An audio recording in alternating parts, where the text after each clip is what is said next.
Ex-ajudan Presiden ke-7 Laksamana Muda Hersan batal menggantikan Letjen Kunto Arif Wibowo sebagai Panglima Komando Gabungan Wilayah Pertahanan 1 TNI. Pembatalan ini terjadi setelah Markas Besar TNI meralat mutasi 7 perwira tinggi termasuk Laksda Hersan. Dikutip dari Warta Kota Live, hal itu dikonfirmasi oleh Kepala Pusat Penerangan TNI Brigjen Christomei Sianturi pada Jumat 2 Mei 2025. Semula Hersan dikabarkan mengisi posisi Letjen Kunto yang dimutasi menjadi staf khusus Kepala Staf TNI Angkatan Darat. Namun mutasi tersebut ditangguhkan lantaran sejumlah perwira masih dibutuhkan dalam tugasnya.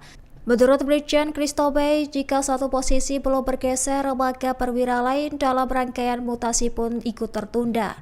Rangkaian ini diklaim saling Download Tribun X sekarang, menghadirkan lokal menjadi Indonesia.